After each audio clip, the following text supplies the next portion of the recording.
Are Ungor raiders any good? This became more than a simple question. Ungor raiders are a tier 1 missile infantry, and as Beastmen, your one and only option. Therefore, shouldn't I be judging them against other basic missile infantry? Yes. And are they good? It's more interesting than I thought.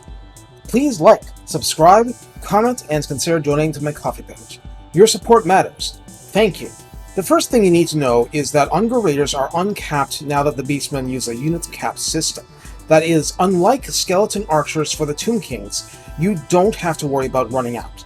You do have to consider your recruitment slots. If you have slots and time, you can get Ungor Raiders. End of story. Ungor Raiders have 120 models on Ultra, compared to 90 for Empire Archers and Crossbowmen, though Free Company have 120. Health is 6360, so 53 health per entity, which is lower than that of the competition, of course. Armor is 15, which is also unusually low. Leadership is 45, which is certainly low, but not much lower, since archers have 50, for instance. Speed is 36, faster than archers, equal to Free Company militia. Melee attack is 20 base with an attack interval of 4.3. Melee defense is 18, which is of course pretty pitiful. Weapon strength is 26 by default, 20 base damage, and 6 armor piercing. If you look at stats, that's a weirdly high level of armor piercing, and 120 miles means that's a lot of units hacking away. Charge bonus is 6. This unit does have Primal Fury, so that ends up 25 melee attack without XP chevrons or other modifiers, and 10% extra to speed and charge bonus? Would it round up? But I'm not worried about that. The point being, I don't want to call it a decent melee combatant. It's a bad melee combatant, and that's not where you want it, but it's not completely helpless either. I mean, archers and crossbowmen have only slightly less weapon strength and half the armor piercing damage, but their melee attack starts at 14. Free Company start at 28, so no free ride there. Now then, how about the bows? That's what you came for, right? Right. Ammunition is 20. That's kind of mid. Range is 115, which isn't even as high as basic Empire Archers, and well behind the 160 of crossbowmen. Missile strength starts at 16, but this is where digging into the stats help. This is calculated from a base damage of 12, armor piercing of 1, I repeat 1, and a reload interval of 8. Regular archers do more damage but also reload at an interval of 10, and crossbowmen mainly get a buff to AP damage, but reload even slower at 13. The basic accuracy of all these units is considered the same, but the datamine stats say that archers have a calibration distance of 90, beyond which their arrows get extra inaccurate, whereas that's 120 for crossbowmen, which makes perfect sense. Calibration area, which is the random degree to which on-target shots stray from a perfect arc, is 3.7 for archers, 5.1 for crossbowmen, which means that within their accurate ranges, archers are a bit more accurate. Free Company have a shorter calibration range, but their area is 2, so their shots are closer to their targets up to 65 range. And what is it for Ungor Raiders? Calibration distance of 50, and calibration area of 1.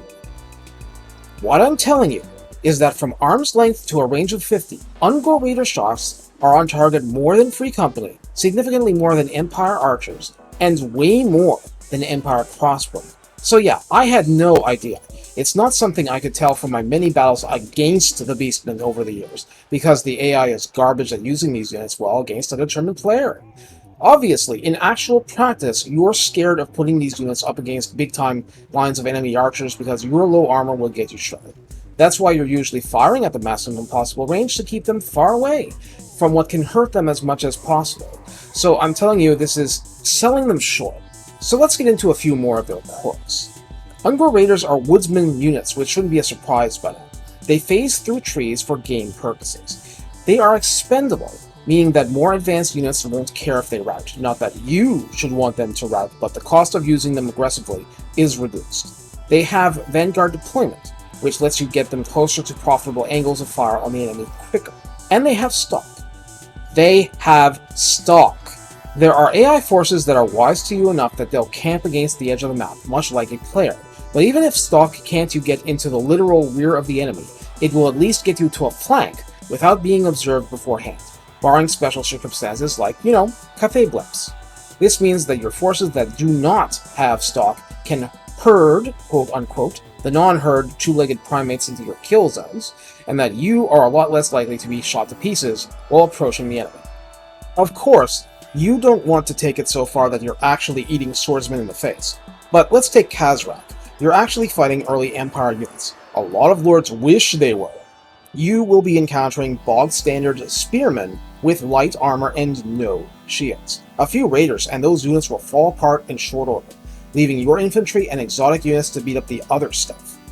Beyond this point, 90% of your usefulness will be very easy to gauge. Does your enemy have low armored units? Yes? Then Ungor raiders can do serious, silly amounts of damage to them for a quote-unquote lowly tier 1 unit. No? Then Ungor raiders are virtually useless, and having them as decoys is an option, or just leaving them out of the battle altogether. Having said that, enemies need to be at a pretty stupid level of armor for base damage to feel completely useless. And even then, it does inflict some damage. I mean, the armor-piercing part does. Circling back to earlier, Ungor raiders have 120 models per unit on Ultra. That's 33% more models firing arrows that are a little weaker than Empire archers do.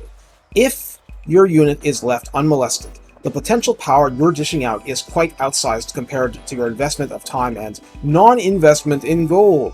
They're free after all. Take what benefit you can get. Having gone over all this, let's zip into the extras. Oh yeah, I got fooled last time. It's not called a Beastmen tech tree on Google anymore, it's called Challenges of the Dark Gods! Yeah. So anyway, Beast Lord's Spite in the Lord Red Line gives you a max of plus 12% speed for Ungor Raiders, 20% more ammunition, and critically, 10% reload time reduction. I've mentioned this for my KS Dwarf series. Reload reduction on a ranged unit is a DPS buff, so you'll go through the extra ammo faster, and these units will be just that much more useful. At rank 7, Mage Hunter increases your missile strength by 12%, decreases reload time by 10% of base again, and grants 15% spell resistance, just to make them a little less squishy against burning head spells. Let me tell you, that was one of my favorite ways of clearing them out in Warhammer 2. But yeah, reload time reduction of 20% in the Lord skills alone is a serious buff to their power. Of course, much more so if the enemies are lightly armored. Okay, what do we have here in the Challenges of the Dark Gods? Raining Blood! Ammunition, plus 15% for Ungor Raiders, reload time reduction 10% for Ungor Raiders. Wait, combined I can get 30% reload reduction time? I mean, I know you have only one missile infantry unit, but isn't that a lot of buffs? Also, something basic like 5% speed on all units makes these raiders even more nimble, and remember, stock and vanguard deployment. That wraps up what we can do to make Ungor Raiders rock through Redline and text. Anyway. So are they any good? I think they start out okay, and they become good as you pile on these bonuses. Once again, their utility against really armored opponents is low. Everything else had better hide under a rock. The rock will block an arrow, at least. Like most ranged units, you need to think of them as akin to a damage over time poison. In a battle over in 10 seconds, they're terrible. They're horrible. In a battle that takes 10 minutes, they might have 8,000, 9,000 damage or more. Also, just for the record, what are examples I'd use of enemy units with low armor? Empire Archers, Empire Crossbowmen, Free Company Militia. Now you see, one last thing. You may have noticed, for Khazrak specifically, that he has a Lord ability granting poison to all Ungor units. Of course it's an Ungor unit, so it applies to melee. You may be wondering, does that apply to the Ungor Raiders' missile attack? Yes.